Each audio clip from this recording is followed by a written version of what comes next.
Welcome back to the Jurassic Party. It's time to talk about Jurassic Park 2. The Lost World Jurassic Park is the official title. And we're joined by a bunch of crew members from that movie. We're going to start with herbivores, as we did during the Jurassic Park hour. Why don't we go around the horn? Start with you, John. Introduce yourself and your role on the film.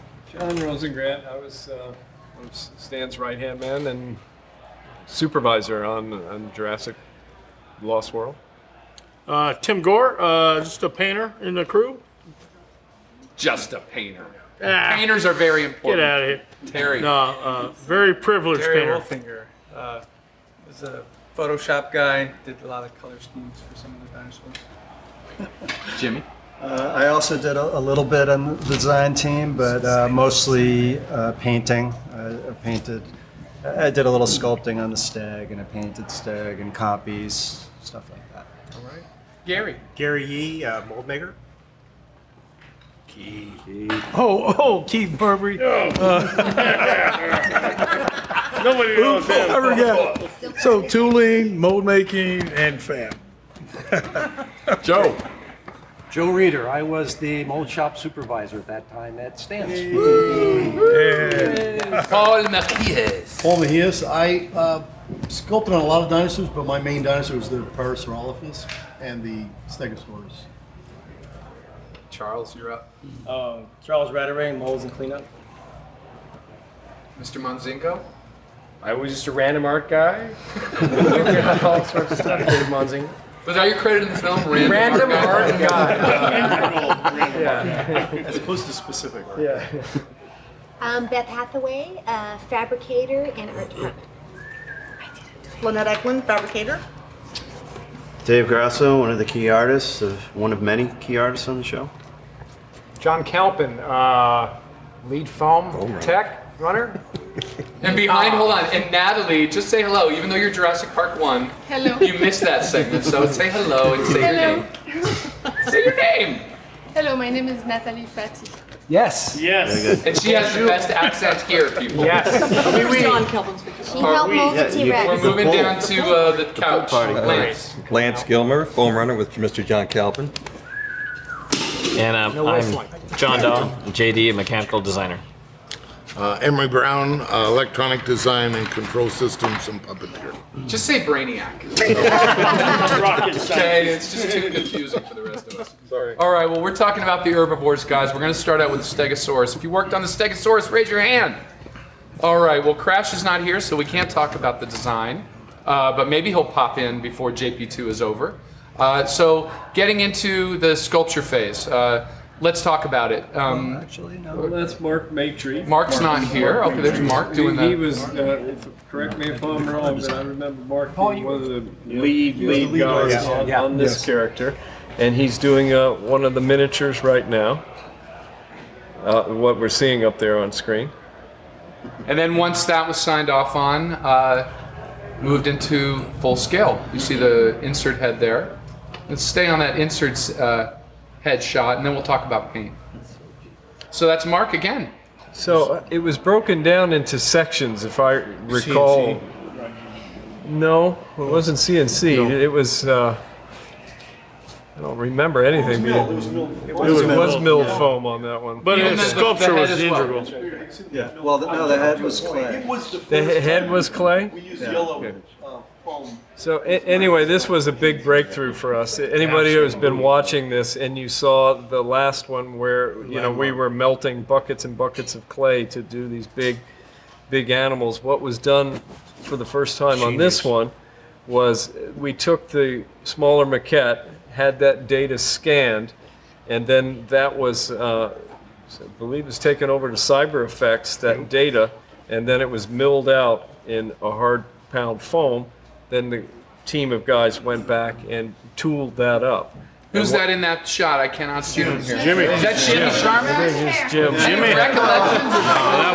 Let's talk about what was it like detailing foam Stegosaurus spines or plates, whatever you call those. Well, it's interesting because I was actually one of the sculptors on the maquette along with Mark, but so we, like John said, it was really interesting because I was fairly new to the shop at the time and big fan of Jurassic Park, and we knew the history with all the buckets of clay and how they did all that. And here we are now, we're scanning a maquette that's this big, and it comes back this big. So it came back in many chunks, and we had a big team of sculptors that went in, and it was a little softer than the original sculpt, so we had to go in and carve details back into it, and then it was remolded and cast up and painted. So, you know,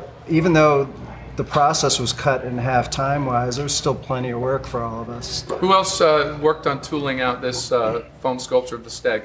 Paul, any memories to share of inhaling foam dust? It wasn't so bad. If you've seen the photo there, we're right in front of the spray booth, so the dust wasn't an issue. It was a joy because, you know, the T-Rex legs weighed hundreds of pounds, where I could pick up one of those legs by myself and move it out of the way to detail underneath. So that was awesome. We're talking 3 or 4 years after Jurassic Park, if I'm remembering my dates right. So it also shows you the quantum leap in some technology that took place in a pretty short time. You know, because as we did not have the same kind of time frame that you had on the first Jurassic, which was close to a year to build this, and ever since that point, it's gone shorter and shorter amount of time that you have to turn this stuff around. But it was an enormous time saver. And I think we should get into the mold. I mean, once the sculpture was done, who helped mold that Stegosaurus? Obviously, I think everybody in the shop. I mean, so you know, nothing new. Off my hat. You guys done it before, but you had all those plates to do. Any stories, anything that went wrong that you guys saved in the final hour in that process you want to share? I remember. It was all perfect. Yeah. Perfect. The first time you were the. I remember scaffolding and drippy epoxy going everywhere. What I remember the biggest thing was us trying to figure out how to release it because we were working with foam now instead of the clay. Right. And the clay had a natural barrier, and so you could dig it out of the mold, but the foam would actually bond with the epoxy that we used for the mold. And I can't remember who came up with the idea, but we ended up using house paint. Latex. Before, Tony had like some sort of special formula. Tony McRae. Crazy some expensive. sort of special formula for paint. Oh, yeah, that's right. And then we heard through the grapevine that somebody else was using house paint. House paint. House Yep. How many weeks did Tony McRae spend on that special formula? No, I hope you're watching it on the Yes, sir. Oh, there it is. Oh, that's actually from Jurassic Park 1. That's the foam room. Where are we? What film are That's we the in? foam room. Yeah. Oh, well, hopefully that's JP too. It is JP too. Okay, so guys, the molds are done. We're running these skins. Any stories to tell? I mean, obviously. You know what the difference here, Matt, is that we've been through this all before. So we had new dinosaurs to make. We had a shorter time frame to make it in, but now we weren't trying to learn a new technology. We had, what we were going to make it a syntactic. We had all these processes down. So it was a matter of execution, really. So we knew things were going to shrink. There wasn't the same sort of surprises and discovery that we had the first time around. So it was a lot more straightforward. I think the biggest daunting thing that I remember about this movie in general was that a lot of this stuff was going to ship up to Eureka, California, and it was going to shoot on location far away. So the logistics of packing up these big animals, moving them up there, and then they're going to work outside in a national park, and your safety In a stream. protected national park. So you can't have leaking hydraulic fluid and that type of thing. So, this movie became a series of other challenges. I mean, we'll get into 2 T-Rexes and, up in the ante there. But the Stegosaurus, I'm trying to think Paul, I you know were on Mike set. Ornelas Dave, were was you up there there. on set? I was, yeah. They shot the Yeah, I was adult there. and the baby. Ornelas was there. At the same And then time. Hacky shot up there too. You were there? So let's We talk had about to bringing this big thing on set. We couldn't step on plants and all that. Remember that was a big thing. We had to walk down a little narrow path carrying all the supplies. There were park rangers protecting all the endangered plant species. That was. So that made it difficult. Those pesky park Cigarettes. We had all those hydraulic hoses to bring up and down the hills. That was not easy. A lot of work, a lot of labor, Lot of making labor. it happen on set. And as Dave pointed out, there was the baby. Yeah, this is a good Stegosaurus. segue into the baby. Let's talk about the baby. Raise your hands who worked on that baby. All right, let's talk about the baby Stegosaurus. We'll start with the artwork. Come on, Dave. All right, let's see. Where do we begin? Well, you can see Crash's head design in there somewhere. We'll find We'll that. get it, but There it is. yeah, there you go. Very Oh. cute. That's actually Very cuddly. Joey, isn't it? What it looked like. It's Crash. Crash signed it, Crash. it's a Joey drawing. He would do that. He would trace everything. So go ahead, Dave. All right, so yeah, we started with the maquette like we did with all of them, and scanned them up, and started sculpting them.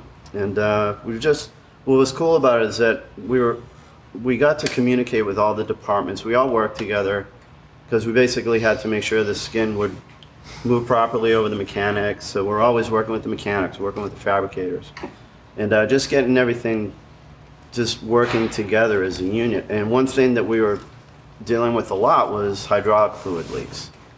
And what it does is once it hits foam, turns it into just a gooey, oily sponge. You go to touch it, the paint comes off. It's just a mess. So you got to replace the whole skin and repaint it. So that happened a few Or at times. least a section of it. Yeah, or at least a section of it. So while I was working on this guy, I was watching some of the other dinosaurs. There he is. Yeah. But some of the dinosaurs were being tested, and there was always some kind of leak. And I don't know how many dinosaurs we had to change skins out. Who was responsible for the hydraulic fittings? Raise your hand. Bob. Well, It's a good thing you're not here, Bob. Well, actually, yeah, Bob Mono did the mechanics on this one, and the one thing that was cool was that one didn't leak. Bob You know, Mono, so- put your hands together. Don't clap yet. All right, so again, we're seeing all these dinosaurs. We're practicing with them. We're seeing them leaking throughout the whole build phase. So we get the baby Steg up to the set, and we're all happy and proud of ourselves because ours didn't leak.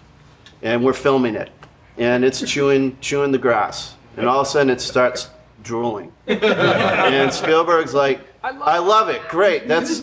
Keep drooling. It looks great. And all of a sudden, the drool turned into a big pour of hydraulic fluid coming out of his mouth, and we're all just like, God, why did this have to happen now? So we stopped filming. He was loving it though. Spielberg was like, yeah, more drool. I love it. I love it. So then we stopped filming. We said we kind of have to fix that, Steven, because it's going to ruin it. So we're trying to, repaint this oil-soaked sponge, and just you can't do it. All the paint just comes off, and no time to replace the skin. Dirt and leaves. We did dirt and leaves, and rubber mask grease paint ended up going on it. So whenever you see him, look for a really dirty, swollen jaw in the movie, and that's what happened with him. But other than that, he worked great. Yes, go ahead, Emery. Weigh in. One of the things that we had developed at Stan's is a technology to have wireless communication, so that we could have the Waldos be wirelessly puppeteering the thing. And this is one of the first hydraulic figures that we ever used that for. And so there was a lot of cables that we didn't have to put through the nice pristine, things. We had to run hydraulic lines, but all the puppeteering was done wireless.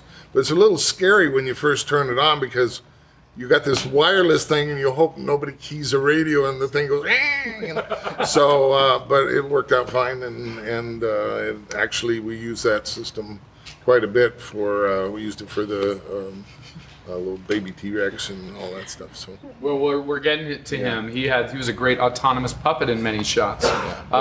Let's move on. Any closing thoughts on the Stegosaurus or questions from the viewers. Let's talk Stegosaurus questions. One of the viewers said that they read that they made the Stegos bigger in the movie than they would have been in real life. Is that true that they were bigger? I Do we don't know? remember that. I mean, no, I don't think that was an issue with the Stegosaurus. Is there a reason why somebody asked that it was built in one piece, that it wasn't built in one piece, that it was built in two pieces? Because on Lost World, the Jurassic as well, but there were some very concise storyboards put together. And Stan and I sat down in meetings with the ILM team and production team, and everyone went through and decided how it was going to be broken up. What was going to be animatronic, what was going to be CG. And I think the shots for the Stegosaurus is basically was the tail end of it was what they needed, and because the other shots were going to be, and they needed a bit of the face. So it was really, on that show, it was starting to figure out how it was going to be done, shot specific, and that's why it was broken down the way it was. When it was going to be a full animal, it was going to be all CG. Are they seeing this footage of the, let's talk about that. Who worked on that mechanical? That's Al Souza. Souza. Souza's in the other room. Kirk Scotus too as well. Al Souza's eating sausages and drinking beers. Were the plates on the Stegosaurus fused to it, or did they move at all? Were they sculpted separately? No, they moved. Yeah, the ones on the insert head were just mounted to the substructure, but the ones on the back all had independent hydraulic movement so that they could move back and forth. And there are theories about whether there was supposed to cool the dinosaurs, so they gave them independent movement. They were originally going to have color changing as they filled with blood, and none of that became something that we had to do. Funny you mentioned that, because I read something just the other day that now the latest theory, it was nothing but display. It wasn't cooling. But that'll change in 4 years by the next conversation. Scientists don't know anything.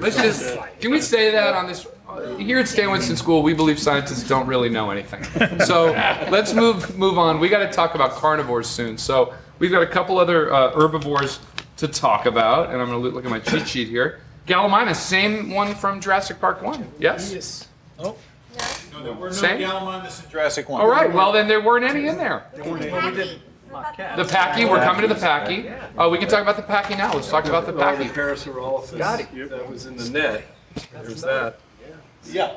We'll talk about Pachy. Well, we can talk about Parasaurolophus corpse. I painted a maquette for Pachy. All right, we're talking about Scott Stoddard did all the artwork for that. Well, hold on the Pachy. We're talking about Parasaurolophus. Here we go. Yeah, Paul. that one did. There's the Crash's design. That one didn't make it, although it almost made it as a puppet. There was going to be a scene. I had a meeting with John about it. We were going to build legs, I believe, and they were going to be roped during the roping scene. It was completely replaced with digital, but I did get to sculpt the maquette, which was used as the guide for ILM to build the 3D geometry for the 3D model. But I mean, what can I say? I got to sculpt a dinosaur for Jurassic 2. It was amazing. It was just the whole thing from beginning to end. It was a joy. Crash's drawing was beautiful. It mapped out the side profile, but I got to kind of work out all the other angles.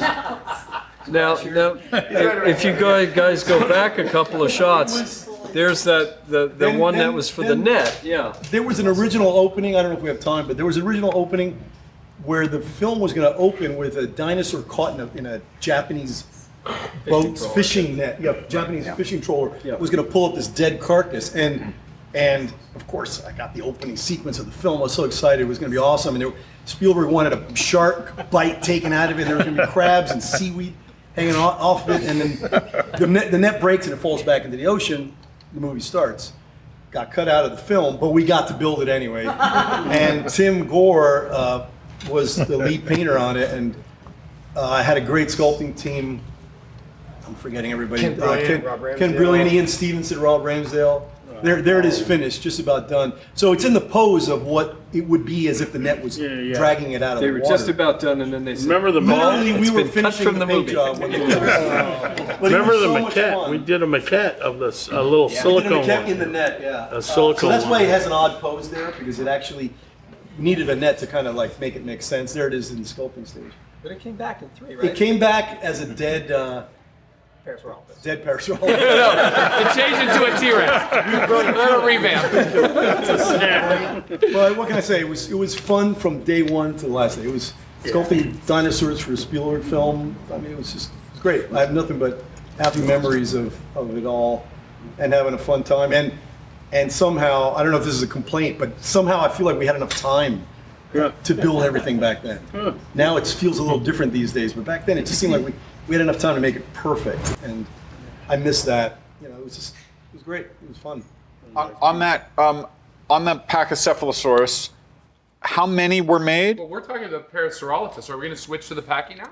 I think it's time. Let's switch to the Pachy. Go ahead. The question is, and what was the material? Was a different material used for the dome skull? Yes. Yes. It was fiberglass, wasn't it? Yeah. It was urethane. It was a urethane. Heavy urethane. They had a hard one and a soft. Kevlar, wasn't it? There was a urethane one, and I think there might have been a glass one. Yeah. Some of them did have urethane skins over them. Right? They're all reinforced for ramming. Yeah. So I believe there was an insert bust and then a full animal that was made. And a running one as Yeah. well. That was the full one. The full one ran as well. Who's that skinny person? So Beth, you see this picture. What are you thinking? God, it was so nice and skinny though. Come on, no, about No, I'm Jurassic joking. Park. You know, I had a great time on that movie because we took fabrication to a whole new level on that show. With the, you're not showing the guts on that in that picture, but the inside was just as cool as the outside. It was beautiful stuff. And the same goes for the Right, Raptors. it's very true. They were just Lynette, There's part of this. yeah. Yeah, I mean the running packing, we completed it. We took it to Universal to do a test, and there was a major league hydraulic meltdown. They put it through all its moves, and it was beautiful, and then all of a sudden it started going like this, and he bent over further than he should ever I'm bend. trying to remember, Emery, maybe you remember one of the mechanics. What there was on some of those smaller characters, I don't know what was going on. Maybe it was a different type of valves or fittings or something that we had, or controlling the pressure, because I know exactly what it was. His eyeballs shot out, fluid shot out of his eye. Glenderry. Oh, now Right? He turned it on. It was at full blast. Yeah. We're about 50 yards away from it, watching it on the flatbed, and it starts freaking out. Yeah. Steven had pulled up and broke its neck. And Terrible its mouth started timing. grabbing oil. Terrible Started- timing. I remember you John's like, coming up to turn it, it was like kind of Hey, Steven, we know you like that drooling effect, so we did it again. Another dead dinosaur. Yeah, you are the convulsing dinosaur in your movie. There you are, Tim. Tim. I gotta say, Scott Stoddard designed and sculpted and laid out the paint job. I was merely copying his work. Scotty's king. Yeah. Well, Scotty is also on location, and if you're watching, Scotty, we wish you were here. Absolutely. He gave me a grandiose opportunity to help out with some paint jobs. Awesome. Yeah. There he is. There's the man. The king. Yeah. Any final thoughts on the Pachy before we move on to some, let's see, I think we have another herbivore to talk about, the Triceratops.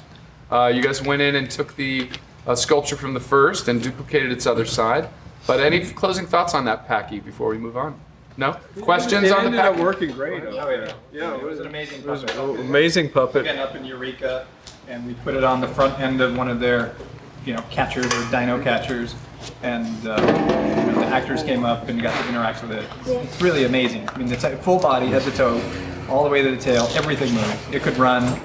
Arm movement. I don't even know how many moves it was. Emery, you remember? It did everything. 30 or 50 moves. Yeah, at least 30 moves. But going just quickly back to Beth and Lynette, the whole team that was doing the fabrication on this was we were starting to replicate muscle structure out of soft materials and elastics and things, so that when muscles move, you could start to see some of that happening underneath the foam rubber skins. So it, we were trying to push the envelope and take these things up a notch, and I think we did. These really were some really great puppets. Is that Rich pushing that? Yeah. You always get the biggest guy a for little that job. There's dorky Jeff. without the skin there, but it looked good when it was done. We got Jeff Edwards. All right, guys, we're going to move on to that Triceratops. There's a fun moment in the movie with the trike in the cage, right? When things are going to hell. Who worked on that Triceratops? Raise your hand. Jurassic Park Triceratops. I did a little bit. You mean the baby? The baby. Well, there's a baby in a cage, and then there's the one that gets loose in the camp. Yeah, that's the one, that insert head that bashes It was through. an insert head. The insert head that we basically mounted on a car, something that could ram and move. Yeah. So it only had a couple of moves, and we made a special hydraulic package that was smaller, that was more mobile. I think we just basically charged it up, similar to what we did on the Pachy. I think we just charged up the tanks so that we had a limited lifespan of how long the cylinders could go before they eventually lost power. So it was not even manually puppeteered? You, was you charge puppeteered. it up and... We would charge up enough pressure I so got that it could have ramming speed and this movement for a short period, and then we would unplug it, plug it back into it, and charge up the tank again, so that we weren't tethered. We wouldn't want to have that kind of movement and with it having cables and. And didn't you guys work off of the molds from the original and then duplicate the other side? Because the first didn't have the full frill. So we did like sculpt. We had to resculpt. Because it was sculpted laying down, so it had to be corrected and augmented. I know. Anyone want to talk about the challenging of matching Joey Orozco's Triceratops work? Anyone? Well, he was there. Oh, Joey, there you go. Joey, I know you're watching. Sorry.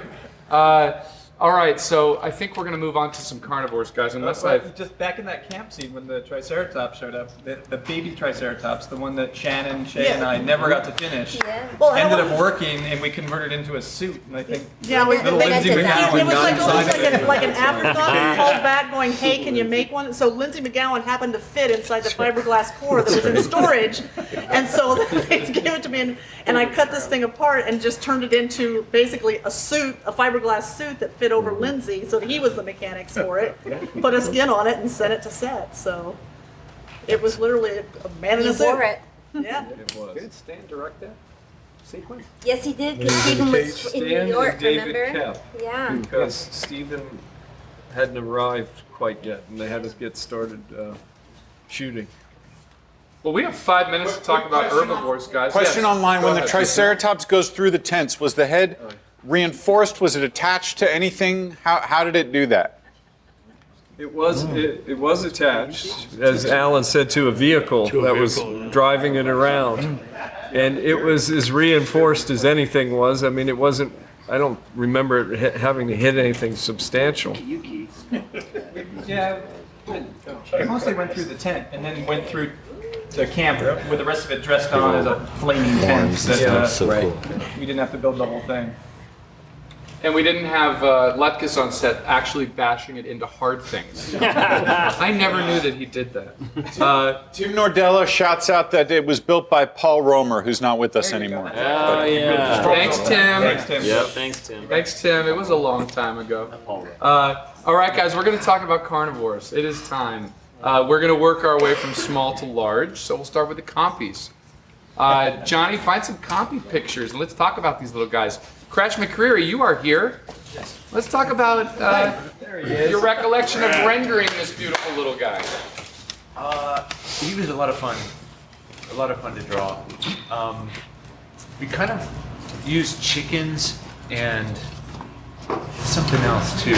Remember, John? There was something else that we used as, but they were real mischievous and you know, they had to kind of have this little craziness in their eyes. And we knew there were going to be a herd of them kind of running together, and it really went off of, you know, the basic skeletal structure of it. And just design, that's the only design I think I had done of them. Yeah, I think you just did that one, and that one got approved pretty quickly. For some reason, I remember us getting into sculpting that. Jason Matthews sculpted on that one, did he, or did he not? I think it was Greg Fiegel. Oh, Fiegel? Greg Fiegel. Jason painted he was painting it, and Jason was part of that team. Jim, you were part of that Well, team. Shane did the original paint job on it, and then Jason and I copied his paint job, basically. We used it as a master, and So there was a million different types of Compys, and we have Chris Calhoun here, who should talk about. Well, there's the ones that were attacking, and then there's a little puppet one that's on the beach, and that was a different creation. You know, it was a lot of different puppets for different reasons. I mean, Chris, you should talk about it. Yeah, let's get into it. What were some of the tasks you had to handle? So there were 3 that I remember specifically. There was the RC one, there was the puppet. Come in and sit. Where do I want to go? The edge of the chairs are good.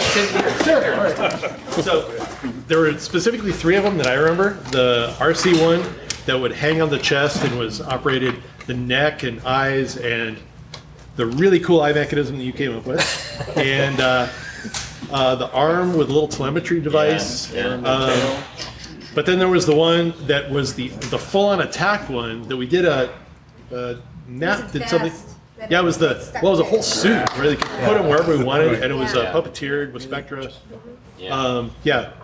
The ones that they're showing on there. We had the pneumatic, pneumatic valves in the bodies. There was the pneumatic for the tail, off the CO2 cylinder, and then the puppeteer where it would.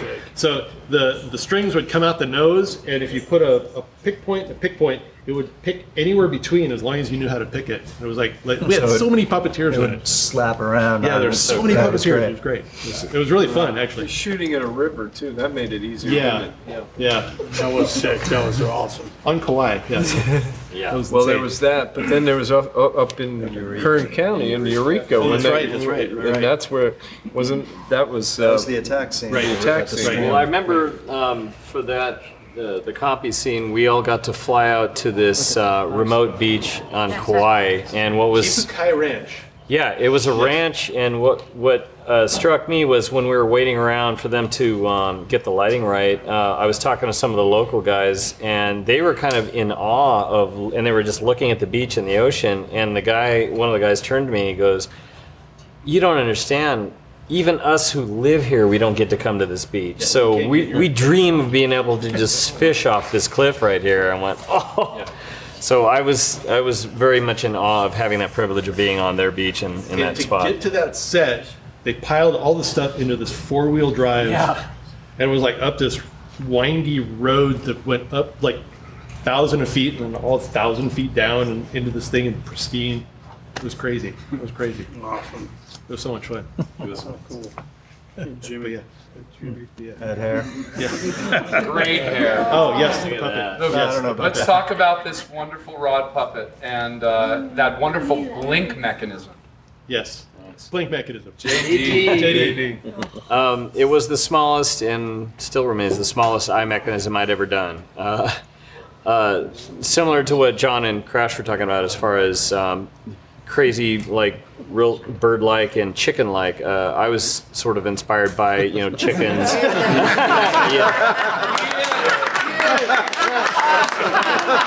The stars of Jurassic Park 2, Ian Stevenson.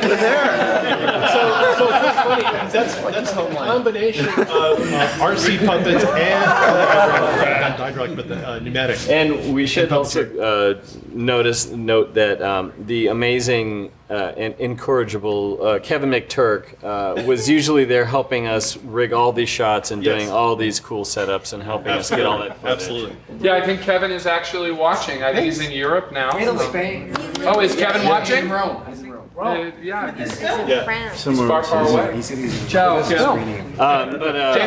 Go ahead, JD. The eye mechanism on that thing, I remember Chris and I looking at the sculpture of it, and I looked at, and the head is literally smaller.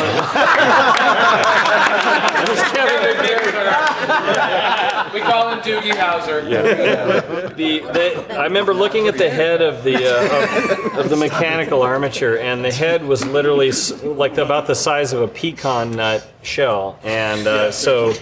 The eyeballs were just a little bit, larger than a couple of those airsoft pellets. And I came up with this wacky idea of using a tiny miniature air cylinder that just flicked forward, and it came around with some wires, and it made the eyes just... It's a very stiff wire. Yeah, very stiff wire. Yeah.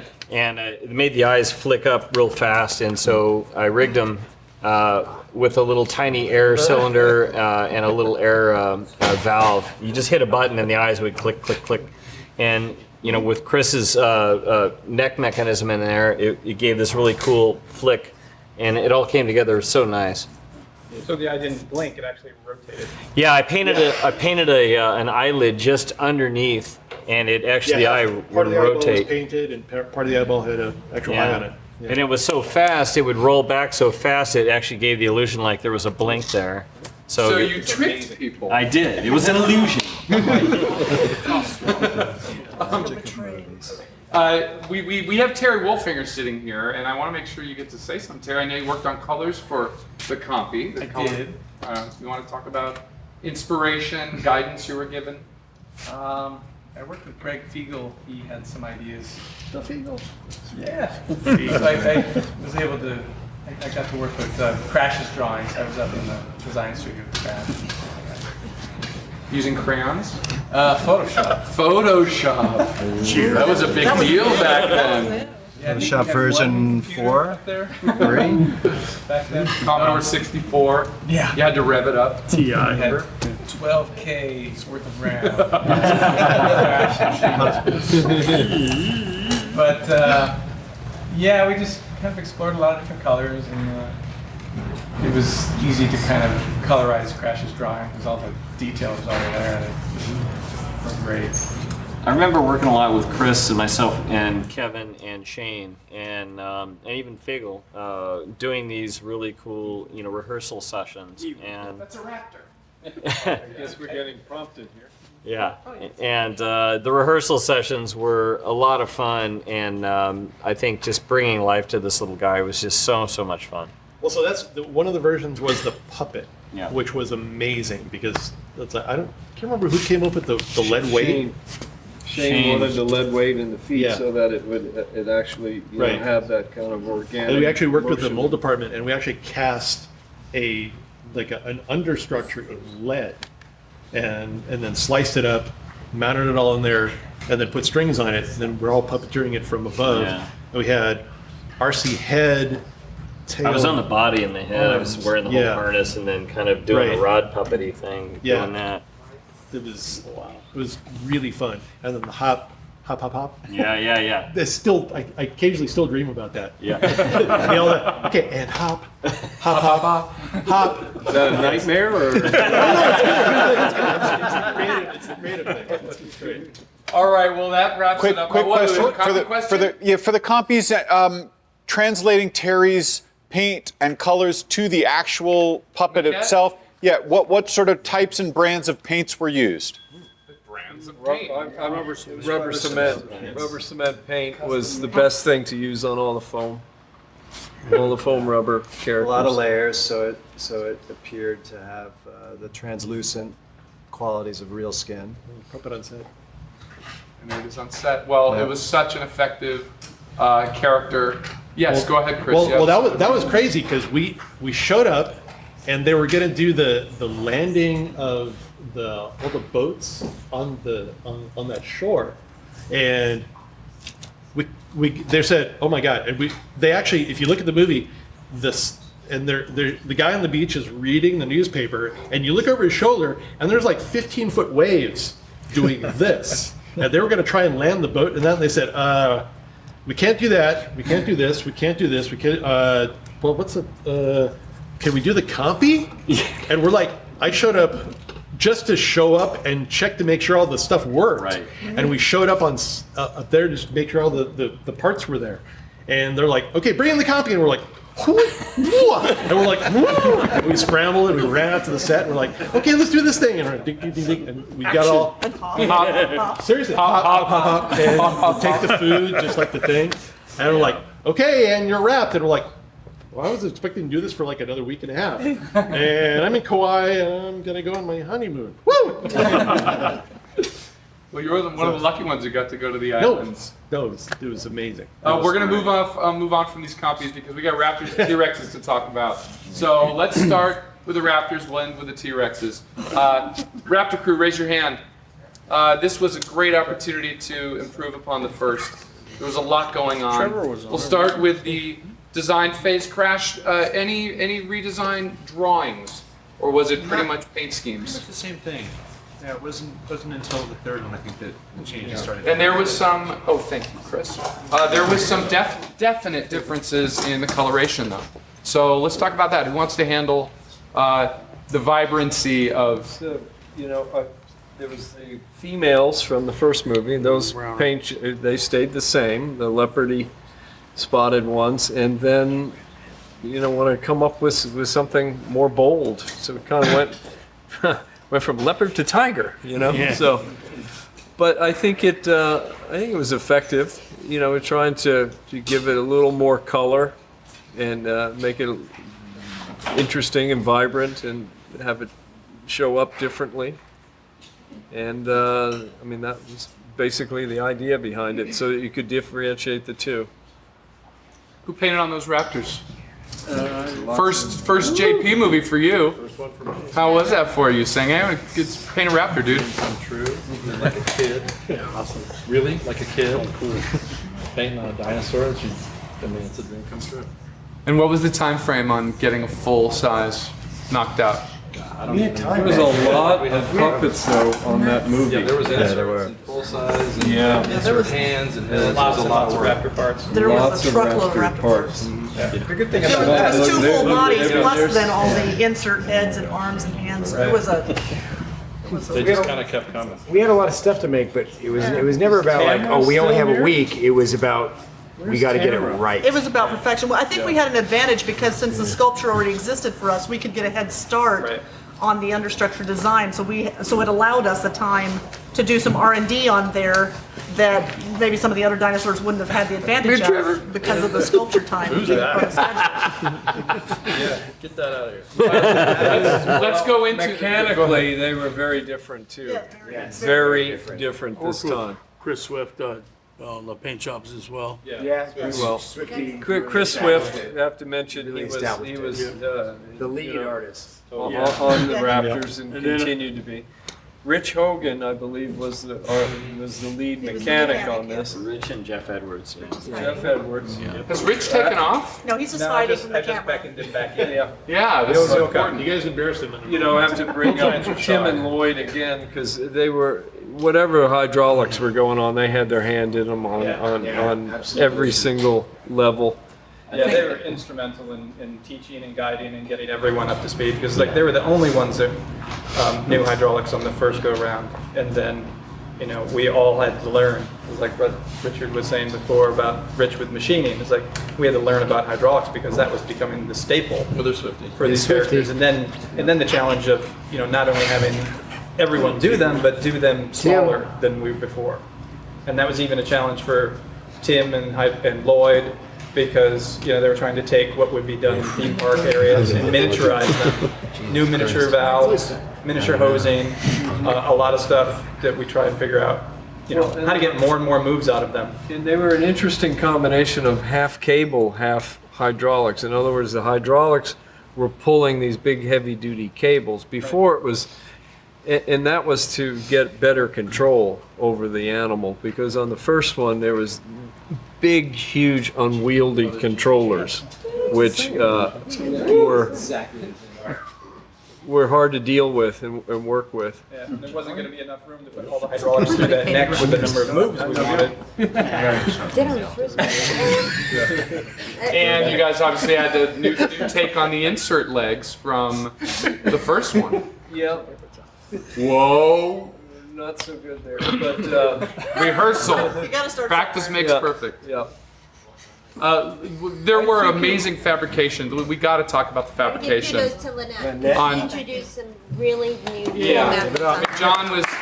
Tamara, you should.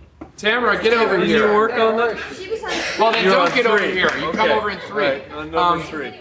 So They blur together after a while. I'm sorry. John was talking about how the fabrication was pushing, really creating individual muscle groups that would move over each other. I've done a lot of. Before I came on to law school, I'd done a lot of suits and that kind of stuff. So I started.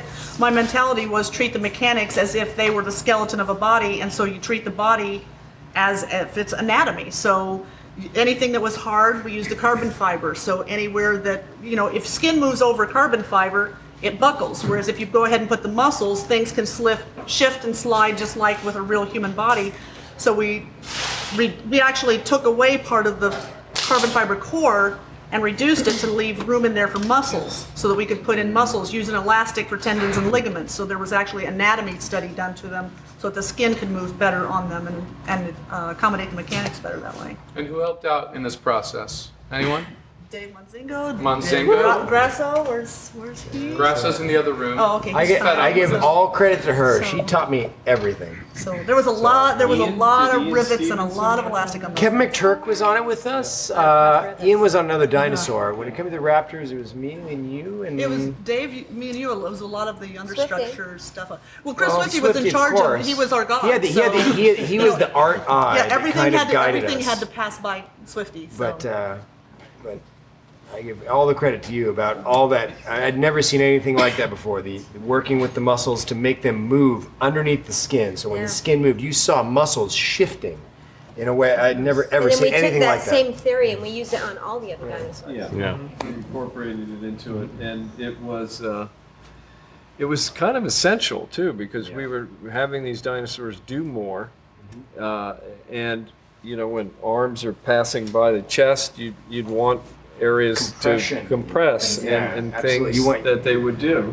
I don't think very few films I've ever worked on, accomplished, or even tried to do what we did on that film on the level of realism as far as anatomy, moving the way anatomy really moves. And the thing is, that's so essential because when something looks fine on a video monitor, but when you put it up on the big screen, every flaw shows. You have to think about everything being massive in the end. You can't think about how does it look right here in front of me, because in front of me it's this big, but on the screen that same spot is this big. So you have to be really picky. And those things were so amazing to work with because you felt like you were working on a live animal. They were so cool. I'm still a geek for this. I'm sorry. Well, let's jump into that. Let's talk about bringing them to life. What that was like for all of you when they were fired up and they were performing. You had to respect their strength. They were powerful dinosaurs. They had hard dental acrylic teeth that could bite you. You had to give them respect. They could knock you down. They could bite you. You had to trust the puppeteers. There was one time when we were kind of fine-tuning stuff when we had the palates on the Raptors were hard dental acrylic teeth. They same as teeth. And we were working on the inside there, and there was like an air bubble in the line or something, and luckily no one's hand was in there. And it snapped, and it busted all the teeth in the palate. And if someone had been in there, it would have. Because how many pounds of pressure were those things running under? It was like 1,400 pounds of pressure, PSI or something. They were heavy puppets. They were they needed the 500-pound puppets. To work with that kind of speed, to be able to whip and snap, and they were just. Be in there with a drill to drill a hole for a top rivet, and it would just slip all of a sudden just to the side. And you're like, oh, there's a hose. There's a hydraulic hose. You had to be very sure everything was unplugged when you're working on them. You had to put them to sleep for surgery. The other challenge was actually puppeteering them on set because they were outside. We were outside with these, not so much on the Yes, but I was stage. heartbroken because I thought I was going to Kauai. I was so excited. They got to go to Hawaii, and I went to a wheat field in Valencia. Valencia's nice. It's not Kauai. For those of you who are watching from Valencia, we're sorry. Lynette had a terrible experience in Valencia. It was a night shoot. It was just a little bit north of Valencia. And it was surprisingly chilly. They specially started growing that grass for that scene. And it had nothing to do with our dinosaurs, but I remember at one point, I don't know if it was what department the guy was responsible for this, but he ended up dragging some equipment through this grass that they had been growing for months to have, and it's like, oh my God, now there's this pathway before there was supposed to be. Not a good night. That was not a good night on set. Steve ended up leaving, and we stayed and just did insert shots. The DP stayed, and that's the night that all the tail whipping through the grass and anything that we could get that was close enough that you couldn't see the field. because they couldn't get the shot until we relocated to a different section of field the next night then. I think now's a good time to go to the fans. Any Jurassic Park 2 Raptor questions, David? Quite a lot. Were there suits in JP2, or was it all these animatronics that you're talking about? John's legs. Yeah, it was. I think it was. Yeah, insert gloves and some things like that. The suit came back in number 3. It wasn't. I don't remember. No. We had legs in all. We had the legs, but not a full But suit. as far as a We full didn't have suit, suits. I don't remember. a But full on suit. 2 we had the hydraulic Raptors. We had the half Raptors, which were kind of mounted to a Steadicam rig. Right. Yeah. So a guy could kind of get like an over-the-shoulder kind of shot. There's a nice family shot of. Yeah, that's still not all of them, but that's not all a of good. them. That's a good. And then family photo. we also made kind of just a hand puppet. There was just a head. Yes. And there was one shot in the film that featured every puppet. It was like in the tall grass when all the heads came up, and it was every single one of the versions we made in one shot. But the suit, there wasn't a full suit. No It was not a full suit. Insert legs was as close Now as we had to there's do. a lot of questions about the mechanism for the head and neck, both for the Raptor costume in the first one and these animatronics. What was that internal neck mechanism for the neck and head of the Raptors, and how did you keep it so steady? Hogan's not here. But I bet Richard Landon, you could speak to Sure. it. I mean, in his absence, most of the mechanisms inside all of these creatures are basically cable-driven pulleys that go to a straight line linkage. So if you want something to nod up and down, you've got a pulley at the base of the neck mounted to a bone that carries the neck section, and then if you want side-to-side motion, that bone connects to a pulley that is mounted 90 degrees to that. You can stack those pulleys and those bones in as many configurations as you want to. In the first Jurassic Park film, those pulleys were driven by human beings on large levers. For the second film, they were driven by hydraulic packages that were a transfer unit that allowed those, telemetry device. those hydraulics to go to telemetry, so there was no force or fed back to the puppeteers, so they had much more fluid control. I think when you see the mechanical Raptors in 2, there is a much more fluid motion to it, because we had learned off of the T-Rex, the biggest character in the whole movie actually was one of the easiest ones to puppeteer. Not necessarily technically getting there, but once it was done, it was very efficient and it worked very well. And so then we carried that process out on all of the dinosaurs starting in Lost World, from the baby Steg on every single one of them. Yeah, Uh, it was one of Stan's mantras is like, let's reduce the puppeteers to a singular performance. So treat it like an actor to get as much possible performance out of it, instead of coordinating like 5 or 6 people to do one character, 3 people on the neck. You're not going to follow each other. But as soon as you gave one person the head and neck, eyeline's direction was very fluid. And then in the first film you had, I think, only females. In this one you had males and females, is that correct? That is correct. And how did that affect the look and feel of any of these Raptors? Well, that's why the tiger stripe ones came about, to help make them look different. I don't believe there's any performance difference at all in them. It just, I think it's all about the story point, really. Were you wearing the feet? Did you perform differently? Did you perform like a female? Well, he was a female in the first one. You were a male in the second one? I was a male in the second one. How did you prepare yourself to act like a male, John? I put the skirt away and I just wore it. I know, it's tough. Questions on this. Given that 2 was the second movie, was it any easier or was it harder because you had so much to live up to? It was both. Well, one of the things that we really focused on is because we had the first movie there, not only were we trying to exceed what we had done on the first time, but we had all the CG characters, especially the Raptors, that were done so well on the first one, is that we had to, that was one of our mantras, like we got to be fast, we got to be mobile, and we got to be very fluid, because that performance of all the CG was the standard. That's what we had to match to.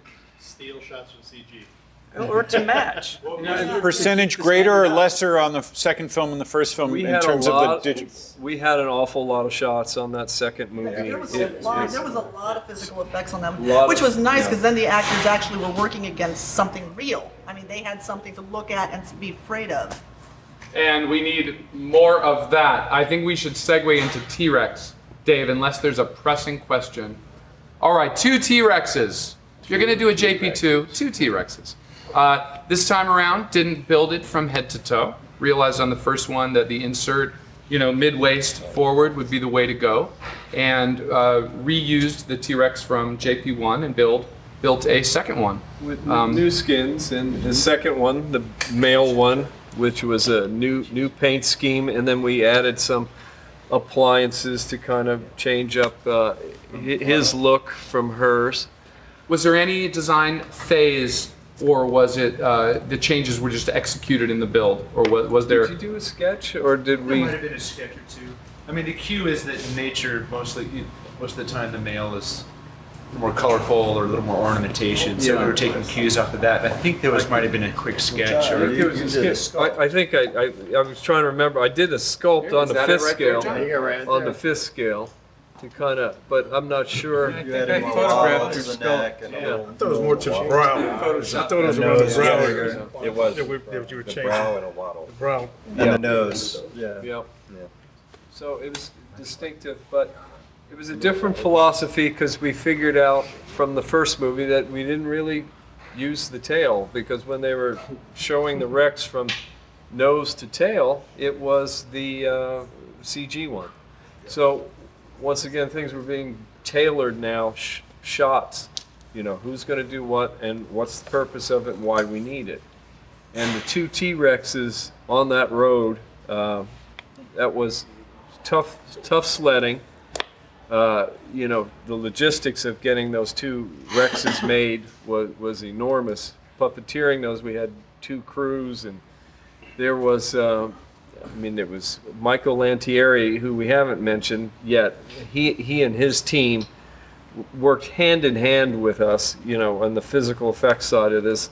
They laid in the serious railroad track that these Rexes would go on top of, on these amazing big carts that were welded together that these things would travel on, because what we found on the first movie is you needed that sense of motion. You needed these things to be moving, and that was what you were seeing in the CG. So to make these things viable, they needed to move, not just be static, not move just their head, but to see their body, to feel like they're taking a step. And to create that, and the logistics of that was enormous. I remember you and I going down there constantly. Yeah, the whole set, the same thing happened on the first movie. The second movie, you had to have structural engineers come in, all designed, with Tim Nordella at the head of it. Yep. Designing not only the character, but figuring out the cart that was behind it that had to be bigger and heavier than the head and neck to support all that movement. And then to put that on basically like a railroad track, like you said, and then move that.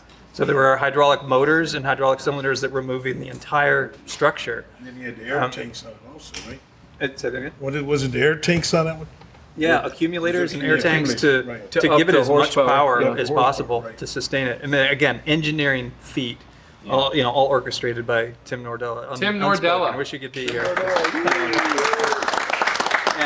the opportunity to learn from what we had accomplished on the first one and improve on it, because I know there were issues with. I think we changed it on the first movie, but we were missing a certain move in the neck, but we got to improve on it. And like everyone said before, it's like you rarely get that opportunity to really learn from your successes and failures and then take it to another level. And that's what the Raptors and the T-Rexes gave us.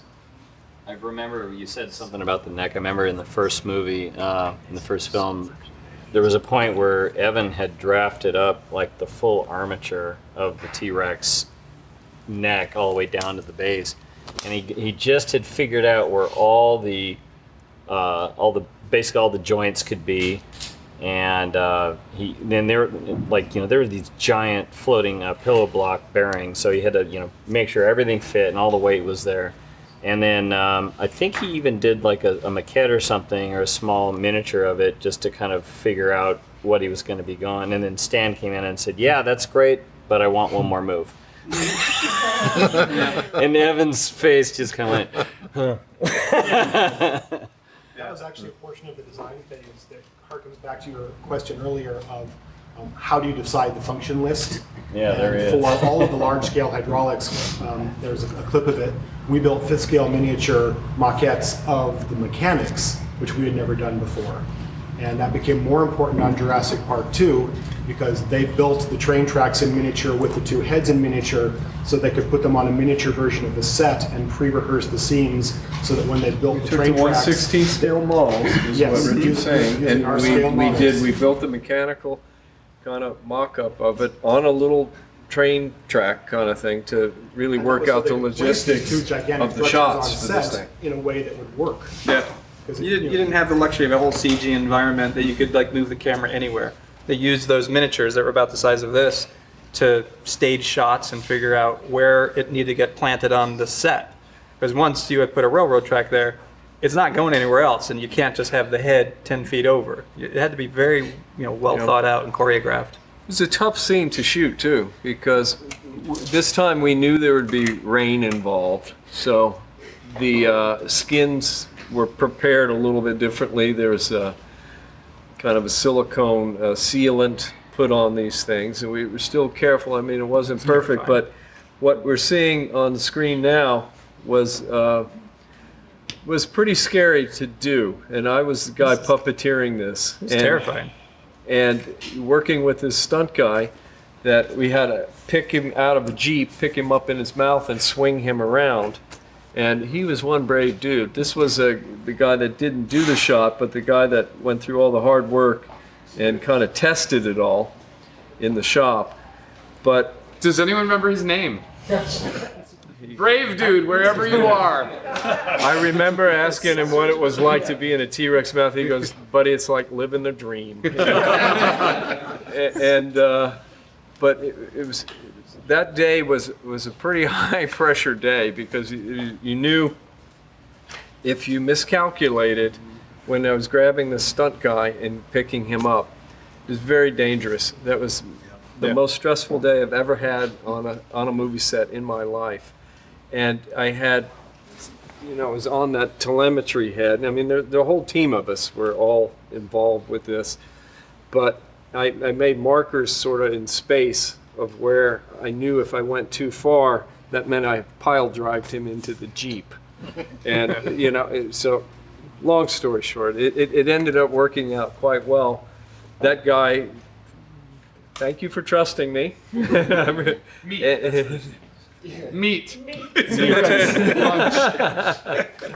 But it ended up being a very cool scene, that whole on the... Who else got to work on that scene? The double T-Rex attack. Ryan. Well, most everyone here was there doing something on it. Emery, any memories from shooting that sequence? Yeah, as I recall, there was we had the T-Rex. There was a shot where you see through the T-Rex mouth, through the window to the other window to the other T-Rex. It's a very cool shot. But the director said, when they're not getting enough. You mean Steven Spielberg? Yes. I don't like drop names. Drop names. Said that we may want to get a little more, a little more excitement in the scene. So could you just hit the side of the trailer a little bit? And Tim goes, well, we might bash the side of it, So said okay. So we bumped it a little bit, and the whole thing rocked. And the yell that she made, wow! It was great. She did a really good job on that. We call that pulling a Lutkus. Yes. When you actually bash a T-Rex into a vehicle. This time it was called for. One other thing, I was going to say, before all this stuff happened, it's easy to make a hydraulic figure like a backhoe. But to make something that's fluid and moves, there's a guy named Simon, hello, hey, Simon. that he and I worked together, and your dad would say, I don't like the wagga wagga, because the thing would wobble a little bit. So we created the anti-wagga wagga program, and we developed a whole new control system for JP2 and for Lost World, and we had never tested it out before. So we were setting up the T-Rex, and it took days and days, and we were there. The guys would work all during the day to get it ready, and we'd work at night trying to get this thing tuned up, as we called it. And there was one night we were working really late, and Simon, he said, okay, we got just one more little thing to do, and he puts a little component in there, And we're sitting there, and the thing is doing its thing, it's walking back and forth. All of a sudden, the thing goes 15 feet this way, 15 feet that way, and I hit the E-stop, and I just about, had a heart attack. What was that? And then he goes, I think it's time to go to lunch. So we went to lunch, and when he got back, he found out that the accelerometer we had put in, he had reversed the polarity. So instead of dampening all these vibrations, it amplified it. And then we went in there, and I went inside, and I said, if we've broken any of these welds, Tim Nordell is going to kill me. Because, if there had been anybody there, it would have been like a baseball bat and a baseball. It would have knocked you, 400 feet. Turned it up to 11. Yeah, yes. And you notice this is the first time the story's being told. Yes. So I can get away with it. But there were a few other little harrowing things. But to get the thing, because you have to tune up the power, but keep it under control. And once it did, it's very fluid and very controlable. So, and you can each pick movie people up. it got better because in the first movie that was groundbreaking to get by that, to conquer that, but then it kept getting refined on each film. And one of the problems is when you add the water,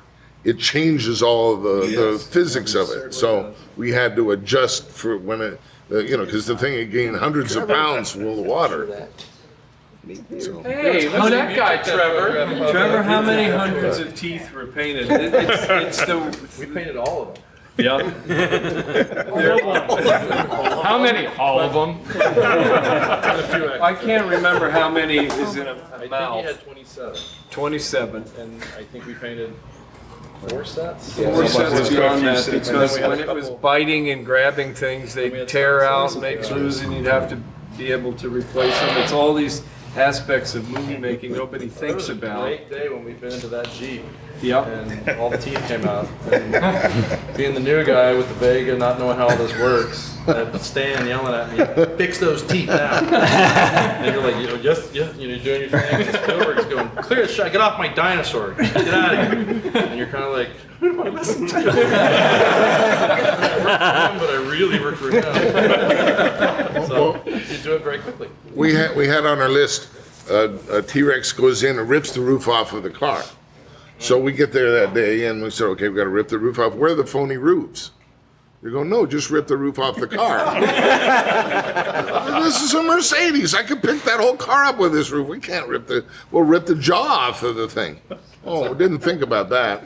So they're out there cutting the roofs off, and then we were afraid we were going to drop it on the, that's why when he picks it up, he kind of goes to the side, because we were afraid we were going to pick the roof up and then drop it right back down onto the stunt guy. Side to kind of get so we moved it off to the side, so if it slipped out of his jaws, it wouldn't go squish. That was great on that last day shooting the T-Rexes. When we had all the shots, it was all said and done. And he said, you know what, go ahead and tear apart the Winnebago. That's right. That's right. I forgot about that. We just went to town on that thing, and within 3 minutes, that thing was just gone. Just going in and taking chunks out and throwing it everywhere. That was a blast. Breaking teeth, but didn't have to be replaced. Didn't have to. Yeah. Teeth. Guys, we have some questions, and then we're going to talk about Baby Rex, and then we're going to do JP3. Go ahead, Dave. People want to know when that tooth's being given away. Oh, yeah. Really quickly. This right here, from Jurassic Park 1. One of you viewers tonight will be selected randomly to have that, and we'll send it to you. We hope you don't live on the other side of the world, but if you do, that's fine. We'll pay the shipping costs. So stick around. We're gonna. Trevor, do you want to autograph it? Yes, everyone autograph it too. That's probably not my name. I'm keeping it if you autograph it. Dave, go ahead. T-Rex questions. Very good.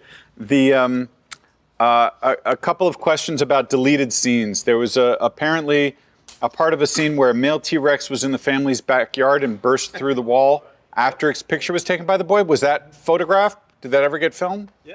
It did. Yeah. So that is it. He also picked up a dog house and ate the dog in the house. Which when he came up, he was hanging a chain where he swallowed the dog, and the doghouse was hanging. Remember the T-Rex coming into the bedroom? Yes, we actually broke through that. Yeah, right. Yeah, and we tried it 3 times, and the the T-Rex would come in and the curtains would be hanging over his face and you couldn't see it. Just looked like a big sock running around. You know.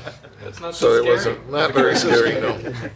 Dave, go ahead. Let's move on. All right, we're going to talk about the baby T-Rex. Yeah. And then we're going to wrap it up for JP2 and get into JP3. We have another Joey Roscoe, Bill Basso team up on this sculpt. But Crash, let's talk to you first. Making a baby T-Rex, what a fun opportunity. How much of your cues did you take from the full size? Obviously many, but you made him cute. Yeah. Well, kind of like we did with the Raptors, that drawing that was just up with the Raptors. Same idea, just looking a lot at nature and babies and what's softened and what's proportions, what proportions are like. Well, that's a Joey drawing, isn't it? Yeah, Joey had done that drawing. The specific scene in the film was when it was tied up, which is right there. So that was kind of specific to that shot, and then Joey did a running version, which was great, which really kind of defined. I get away with a lot in some of those drawings of proportions and things like that because so much of it is hidden. But Joey had done this drawing to really kind of, for the sculpting of it, to get the proportions right and details and to do stuff like that. Well, he turned into, or is it a she or a he? Is that baby ever given a sexual We always orientation? called it a he, but it wasn't. We say sexual. I don't We're gonna let the fans decide whether or not the baby T-Rex was a boy or a girl. But there's Joey working on the drawing, and Joey, we hope you're watching. Joey's up in Vancouver now working on Star Trek, the new one. And Bill Basso worked on that as well. Here they are sculpting that little character. Now, there was no maquette for this? Or did you guys there was? It's right there. You can see it right down there. Oh, there it is. Yeah. There it is. That was There's the kind of one. standard operating procedure. That one, though, was all done in clay. There was no scanning on the baby T-Rex. I think because it just felt like it was a manageable enough size to just do it in clay. And let's go into, there's Bill. And one of the big challenges, though, was that he had to be autonomous in some scenes being carried. So perhaps we should go into some of the mechanical stuff. We'll talk about the paint as well. But who worked on the baby T-Rex? Raise your hand. Richard. Richard. We want to start with you, Richard. Let's talk about the mechanical challenges. Probably one of the top 5 mechanical challenges of my entire. Take my chair so that you can be heard better. Richard Landon, get up here. Probably one of the top 5 challenges of my mechanical career was Stan coming to me and saying, we need a self-contained mechanical T-Rex. Apologize for the rock star hair and the poor choice in baggy pants. I've grown out of that phase, thankfully. And Stan wanted groundbreaking from stem to stern. There were no servos of the size and strength that existed in the world to do the leg, tail, and neck motions. So at a trade show, I met a linear actuator supplier, and based on our specs, he said he could build the electronic drivers for it, Craig Cackard at CK Designs.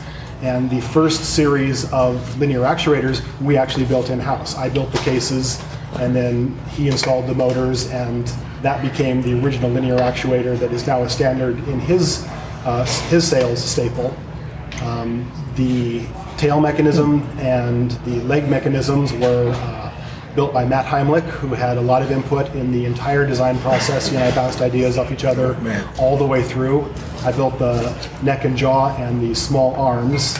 The telemetry. Sorry, Richard, to interrupt you, but tell them why you had to build that self-contained. I mean, We had to build it self-contained because they had to run around with it, physically carrying it. They had sort of recaptured it from the from InGen that had sort of taken it, and they were trying to get it back to its mother, basically.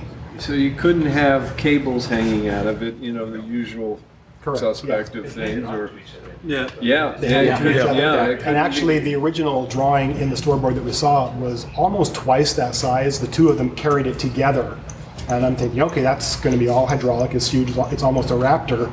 And then by the time the design was fully locked down, Stan and Steven had reduced it to the size that you see, because they wanted one person to be able to carry it fairly nimbly. and needed to fit in the back of that But there was convertible also Mustang. a really rippy skippy one you did, right? That was the full hydraulic We one, ended or up was there building- two of those? We ended up building three different incarnations. We built the self-contained electronic one. We built the fully hydraulic one that using the Was in same the nest, kind of, or in the. We used it in its lair before it was captured, and we also used it for where the hunters stake it. They break its leg and then they stake it to a post to attract the mother. Right. Trying to get her to come in, which doesn't work out well for anybody. Never does. Who was puppeteering on some of these sequences? Raise your hand, Beth. Any recollection of some on-set baby I remember T-Rex? the first time Richard handed it to Jeff Goldblum, and you fired it up, and he went, you do that. How heavy was it? It weighed about 30, 35 pounds. It was a good heft. Do you remember the night when, one of the nights we had to cut him out and do a little surgery? Oh, yes. Yeah. Another hydraulic fluid story. I think some of the reasons that the hydraulic fluid ended up leaking more often on this than it did on the first one was because we asked more of the systems. The miniaturization, everything in the first system, in the first movie was run between 1,500 and 3,000 pounds for the full-size Rex. This had miniature brass cylinders inside it for the hydraulic one called Auroras that ran at 500 pounds of pressure and were the size of like twice the length of your thumb. And the hoses that fed the fluid to that were almost like aquarium hoses that had a Kevlar braiding on top of it that just kept it from exploding under its own pressure. So the technology that was literally just packed into these things was so dense that the number of functions and the number of motions was raised so high by Stan wanting the fluidity to be so much greater that there were just more things that could go wrong, so invariably they did. So yes, in the lair, the baby Rex is feeding on some meat and swallowing it and feeding and swallowing it, and it all went well, and we got it, and we were finishing with that scene, and someone went, "Hey, it's peeing." We all went, "Oh." So we had the baby doing this. We had the Stegosaurus out of the mouth, right? We had him peeing. Yes. We had bodily fluids without Shannon Shea. Any big baby T-Rex questions? Then we really got to wrap it up. How many versions were created for the movie? Actually, I said three, but I believe there was a fourth one. There was a stunt one, which was a simple version of the self-contained. And the reason that came back into my mind was after it peed, which destroyed the skin, we stripped the stunt one and stole that skin, and that became the hero skin the next day. Yeah, overnight. That was a long night. JP2 memories. Anyone else raise your hand because we're moving on to JP3. We are going way long. Go ahead. Anyone? No? Final questions? Were there any dinosaurs that were planned but not filmed or made or shot? Specifically, Tyrannosaurus? Yeah. No, Alan's right. It was a Pteranodon. Jason Matthews. Jason Matthews. It was his sculpture, and they were very. There he is. There was going to be a shot of it. What was it, outside of a plane, trying to look in or something like that, and just didn't happen. It showed up later on in the next movie, right? That's what it was. That's right. Made a big appearance in JP3. But it was a completely different looking Pteranodon in JP3. That design got scrapped. Yeah, got scrapped. Well, on that flying bird that made a wonderful appearance in JP3, we're going to wrap up JP2. Put your hands together for yourselves.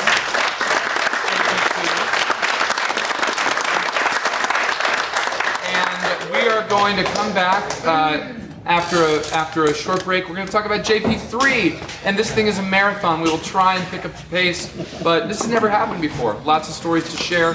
We'll see you back. Don't go anywhere. Jurassic Party continues.